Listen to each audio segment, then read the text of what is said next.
9:14 a.m. Let's begin by rising and saying the Pledge of Allegiance. I pledge allegiance to the flag of the United States of America and to the republic for which it stands, one nation, under God, indivisible, with liberty and justice for all.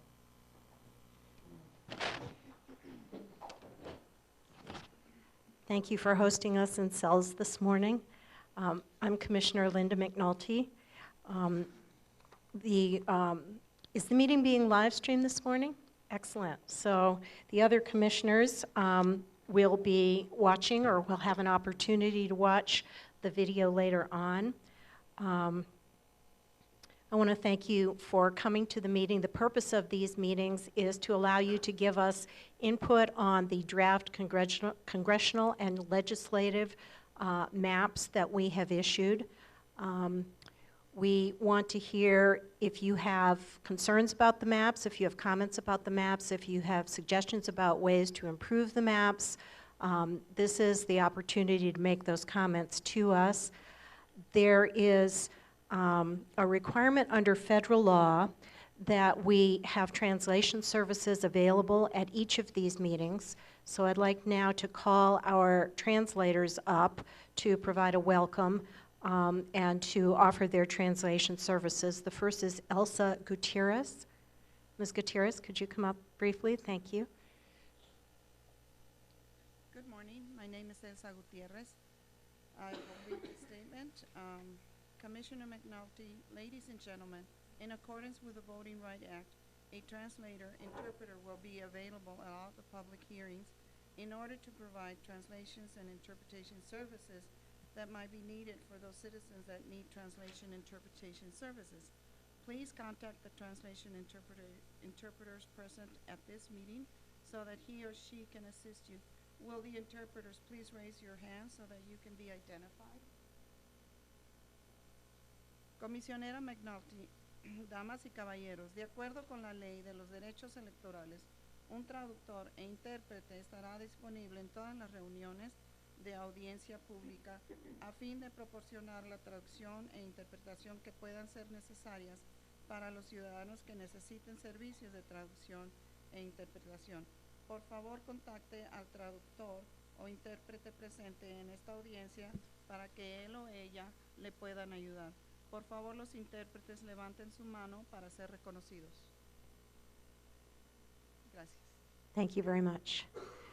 I believe we have two OADAM interpreters this morning, so I'm going to give them each an opportunity to say a couple words. The first is Cy Johnson.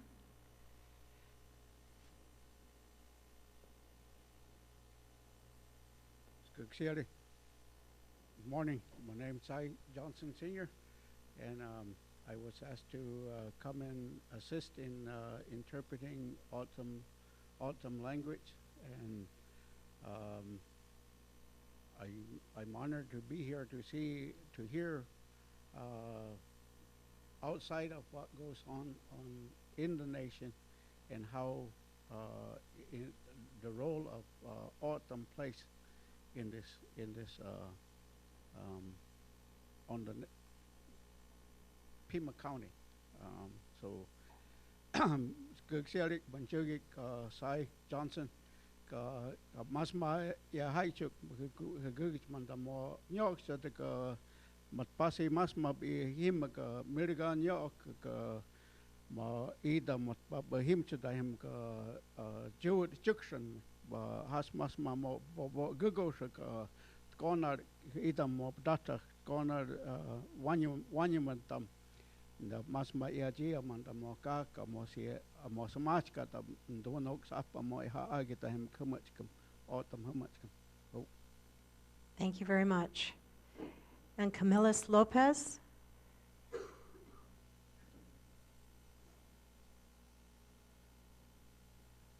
Good day. My name is Camillus Lopez. I come from the village of Santa Rosa and Gaachi district, and I was asked to come and to do translations for this subject. I was involved in the subject last 10 years ago when they had redistricting, and so I'm pretty familiar with what happens. And so I'm hoping that if my services are needed, that I would do a good job in order to help the people understand what this means for them. I think many people don't understand what redistricting is, and I think that when people understand, they put a little bit more importance to it, and they seem to want to be involved. Mchiki ka Camillus Lopez ka amjit Gaijimuktam Philip Lopez ka Dorothy Lopez amjit the Goidak how much of you the munch about come I had damage Mataki Taichum about check Amichin promote Mijam Bochuk Maga Masma Chuik when Peter may how much Matada about you was Mam I had Matadam did about come here I mean Aka Eater Martuki mat and I going to come much come I have Goward cut come I have not chick shot how got Eater more has Masma me how has it cook them up to which to come home Matabi has come how my time at the Matu jet and you could eat them. I look at Yagam, says hi to more how much can be amateur, but them at more stress amateur come on my more eat that she has hi to more eat them with was it eat them at my time to it. Maso Boche.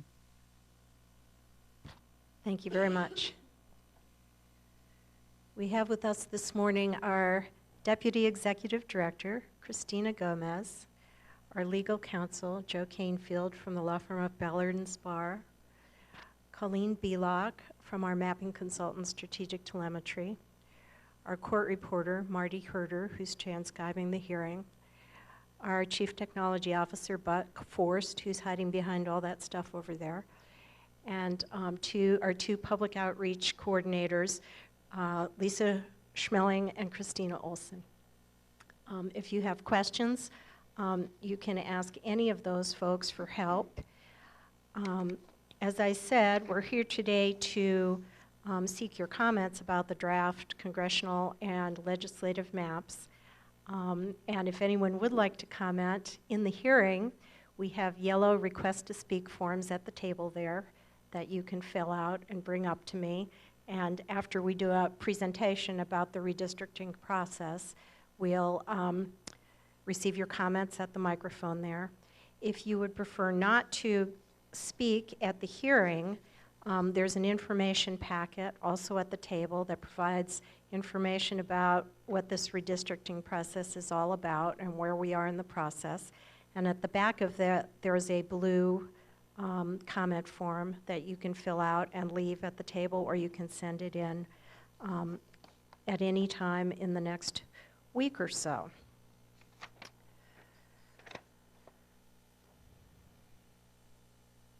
I think I've told you everything that I need to tell you at this point. So with that, I will turn it over to Corinne Belock and ask her to give us all some information about the redistricting process. Thank you. Good morning. I'm Corinne Belock with Strategic Telemetry. I'm happy to be here this morning in Cells to give you an overview of the draft congressional and legislative maps presented by the Arizona Independent Redistricting Commission. The goal of these meetings is to hear comments from you about these draft maps, so thank you for taking the time to attend. Before getting into it, well, one more thing. The draft maps are currently under a 30-day review period so that the Commission can hear your opinion about these maps. So before I get into the maps, I just want to give you a quick overview of the redistricting process. So Arizona's redistricting process is governed by the state constitution as amended by voters in 2000 with the passage of Proposition 106. It stipulates that Arizona Independent Redistricting Commission redraw Arizona's congressional and legislative districts to reflect the results of the most recent census. So due to the 2010 census, the state of Arizona gained a congressional seat, going from 8 seats to 9 seats. So what are the requirements of the state constitution via Prop 106? The new district boundaries must comply with the U.S. Constitution and the Voting Rights Act and must have equal population, and criteria A and B are federally mandated. And then to the extent practicable, the districts must be compact and contiguous, respect communities of interest, use visible geographic features, city, town, and county boundaries, and undivided census tracts, And finally, favor competitive districts where no significant detriment to other goals. So just a little bit about the Voting Rights Act today. Arizona's congressional and legislative districts must receive pre-clearance or approval from the Department of Justice or a federal court under Section 5 of the Voting Rights Act before they can take effect. To get pre-clearance, Arizona must demonstrate that the new districts do not discriminate against minority voters in purpose or effect, which means there can be no intentional or accidental discrimination. Also, under Section 5, Arizona's redistricting plans cannot be retrogressive. The plans cannot weaken or reduce minority voters' rights. And finally, the presence of discrimination can be determined by analyzing population data and election results. So very quickly, I just want to show you a video from Bruce Adelson with the Federal Compliance Consulting LLC, who's been advising the Commission on the Voting Rights Act. Bruce Adelson. I wanted to spend a few moments with you to talk a little bit about redistricting. I was a senior attorney for the United States Department of Justice in 2002 when the department and my team objected to or blocked your legislative redistricting plan. It's very important to understand that under Section 5 of the Voting Rights Act, which is a federal law, Arizona must obtain approval or pre-clearance from the Department of Justice or from a federal court in Washington, D.C. for your redistricting plan to go into effect. Under Section 5, under federal law, your redistricting plan cannot discriminate against the rights of minority voters. It cannot retrogress their opportunity to elect whom they want. This is a federal requirement.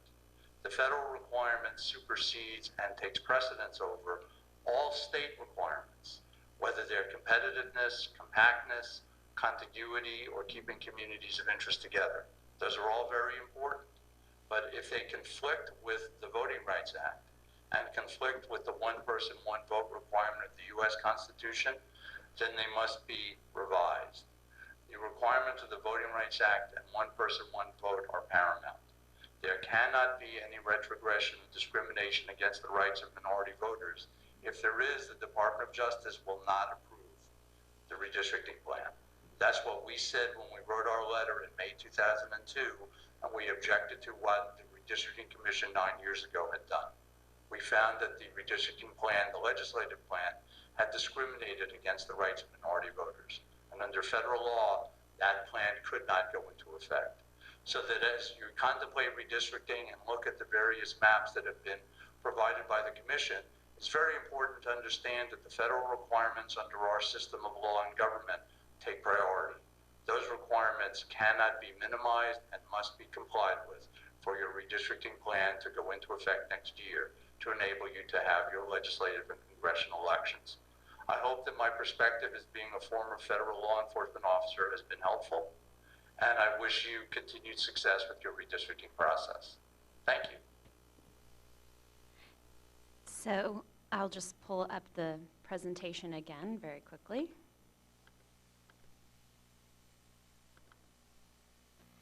And moving through, before we get to the maps, one more section we'll cover is the timeline of the Commission. So earlier this year, as step one, the Commission was established. The commissioners were appointed, follow a very thorough screening process, and serve in a voluntary role for the state of Arizona. Of course, this afternoon we have Commissioner Linda McNulty, other commissioners not present, Scott Freeman, Vice Chair, Jose Herrera, Vice Chair, Colleen Mathis, Chairman, and Richard Sturtz, Commissioner. So the second step in this redistricting process were the first round of hearings. Before drawing a single line, the Commission held 23 public hearings around the state in July and August to get input from members of the public about issues related to redistricting, anything from geography, communities of interest, minority voting rights, and competitiveness. And after those first round of hearings, the mapping process actually began. Per Proposition 106, the Commission started with a clean slate, which I'll show you in a bit. They then divided the state into equal population and compact grid-like districts and approved a grid map on August 18th. Since adopting the grid maps, the Commission has met more than 25 times to consider adjustments to the grid to accommodate the 6 constitutional criteria. And during this time, they also received additional public comments and draft maps from the public as well. Approval of the draft maps was the next step. On October 3rd, the Commission approved draft congressional map that incorporated changes based on all of the constitutional criteria. They then approved a draft legislative map on October 10th. Which brings us to the second round of hearings, which are happening right now. The Commission is currently visiting 25 towns and cities to share the draft maps and to receive additional public input in the months of October and November. Step 5 will be approval of the final maps. Upon completion of the public comment period, the AIRC will adopt the final maps. And then pre-clearance, which Bruce Adelson spoke on a bit.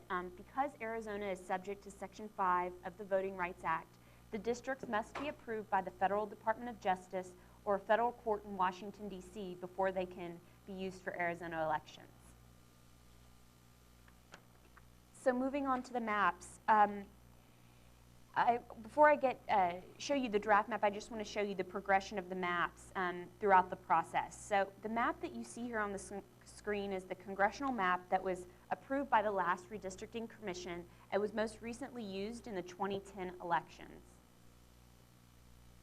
Then per Prop 106, which I mentioned, the Commission was required to start with a blank slate, not taking into consideration any election districts or incumbents.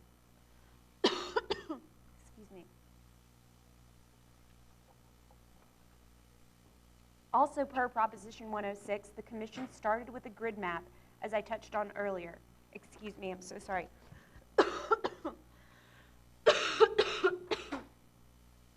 Trying to get over a cold here. So per Proposition 106, the Commission started with the grid map, which I touched on. You'll see the grid map on the screen now. However, the grid map only takes into consideration 2 of the 6 constitutional criteria, compactness and equal population. So in August, the Commission asked that 2 grid maps be drawn, and on August 18th, they agreed upon option 2, which you see here. And then after more than 25 meetings, the Commission voted to approve the draft map that you now see on the screen. In addition to taking into consideration the 6 criteria, the Commission took into consideration public comment provided via public meetings, round 1 of hearings, comments mailed, emailed, hand-delivered, telephoned, any way possible that they could be delivered to the Commission, those comments were taken. And then over 5,000 comments helped to develop this draft map that you see on the screen. Just to point out a couple highlights of the congressional map.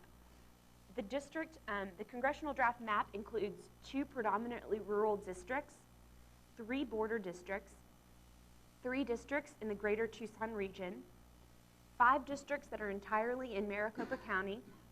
It avoids splitting Arizona's Indian reservations, and it creates 2 districts where minority voters have the opportunity to elect their candidate of choice. So just moving on to the legislative maps, much like the congressional draft map, developing the legislative map followed a very similar process. So here we see the legislative map that the last Commission approved, which was most recently used in the 2010 election. Again, per Proposition 106, the Commission started with a blank slate, and then a grid map was approved in August, legislative grid map. Similar to the congressional map, this grid map only took into consideration 2 of the 6 constitutional criteria, equal population and compactness. Which leads to the legislative draft map. Arizona has 30 legislative districts, and each district elects 1 senator and 2 House members. Some other points to give you about the highlights from the legislative map include the population growth and reduction was taken into consideration by the Commission. The old districts ranged from about 155,000 to 378,000 in population. According to the current draft map, population ranges from 207,000 to 215,000. To comply with the Voting Rights Act, the plan includes 10 districts in which minority voters should have an opportunity to elect a candidate of their choice. And the draft map includes 3 districts wholly within Pima County and 3 additional southern Arizona districts, 17 districts primarily within Maricopa County, and it creates 9 districts that are primarily rural.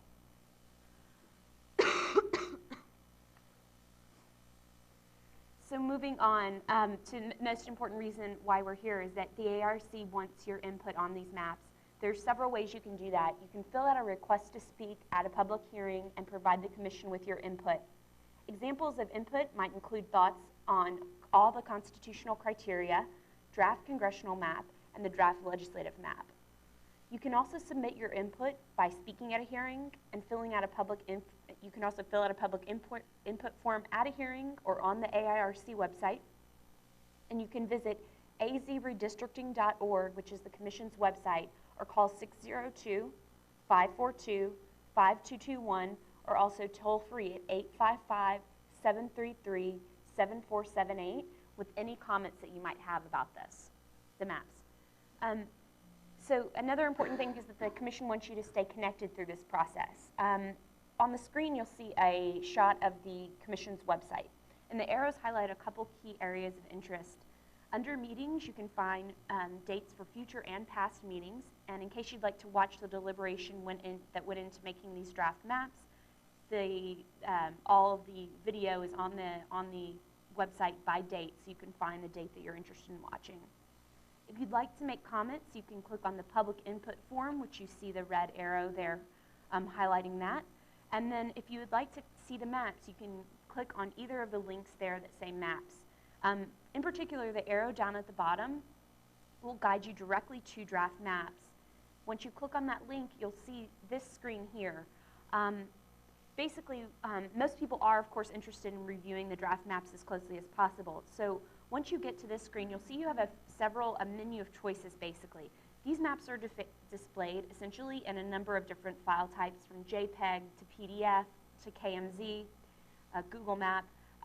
It can be a little bit confusing, but the one we want to highlight today for you that gives you a really good opportunity to view the maps is the KMZ Google Maps, which are circled in red here. Once you click on that KMZ Google link, you then are directed to this site, which allows you to view the KMZ Google Map. It's a great way to view the map because you're able to zoom in and out down to specific areas that you want to see. Basically, on the screen here, you see the draft congressional map. And then on the left column, you'll see there's a number of different filters or labels, essentially. What you can do is unclick on any of those boxes to help you better able to view the map. For example, you can click off of counties that you don't want to view. You can click off of the colors of areas that you do not want to view. And it just enables you to view the map much more clearly. So this is the zoomed out version of the entire state of Arizona. And this is as you zoom into the map. What you're looking at here is a slide of the districts around Maricopa County. Again, you have the ability to zoom in and out down to viewing street names, small street names, and individual blocks to see which district that they possibly lie within according to the draft maps. So that's just the view of the maps. So just moving on as I wrap this up, I just want to highlight the Commission's website once again, azredistricting.org. On the website, you can draw maps, you can watch hearings, you can also find out details about future meetings. I encourage you, if you're into social media, to follow the Commission on Twitter at the hashtag AIRC. Also friend the Commission on Facebook, and you basically, through those two opportunities, to get up-to-the-minute updates from the Commission. And again, thank you for coming out this morning to be a part of this process. A final word on these maps. Versions of them can be found in the packet that you received today. And then I'm also available after the public comment period of this meeting. If you have any questions regarding the maps or the process, I'm happy to talk you through it. And any of the staff, as well as we mentioned, can help you view the maps more clearly or explain to you where you can find them on the Commission's website, so you can continue to stay connected. And so I look forward to speaking with you, and thanks again for having us today. Thank you, Ms. Belot. Thank you. I have one request to speak form, so we'll go ahead and hear from Bill Rowe from Pima County. If you would come up to the microphone and spell your name for Mr. Herder, please. Thank you.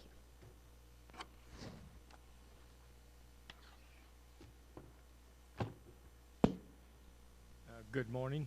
Am I close enough? Fuck, how do I do this?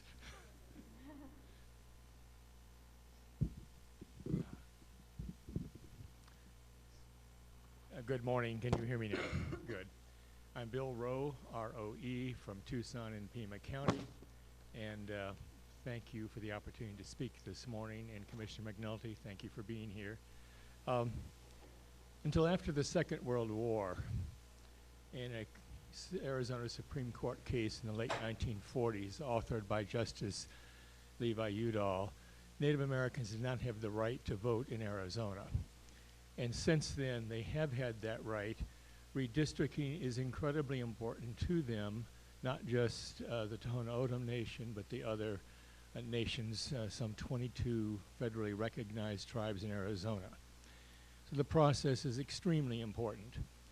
I heard Chairman Norris from this nation speak at the Heard Museum a month or so ago in the first round, and he was quite eloquent about what his nation needed in representation.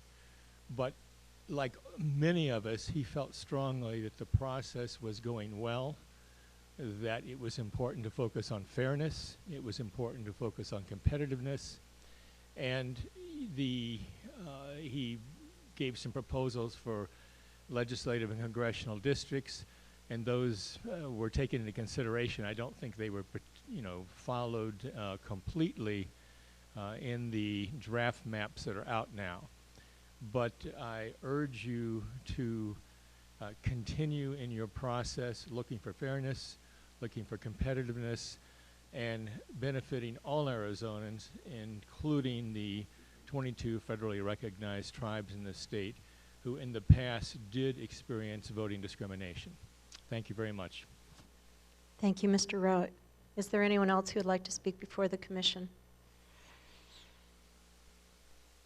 I'll just say for the record and for anyone who might be watching on the live stream one more time that, as Ms. Belak said, there are a number of ways to provide your input to the commission, including the blue form that's in this packet, on the web, by phone.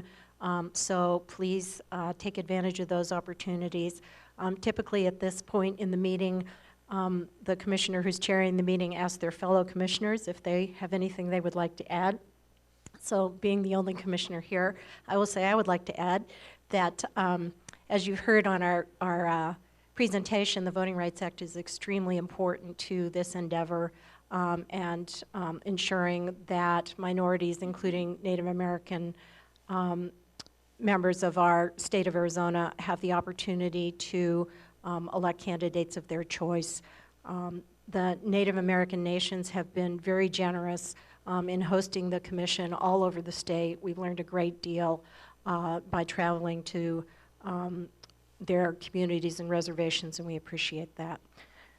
Mr. Canfield, given that there's no one else here on the commission, do you have anything you'd like to add? Okay. With that, one last call for comments, and hearing none, I will declare this meeting adjourned at 11:47 a.m. in Sells, Arizona. Thank you.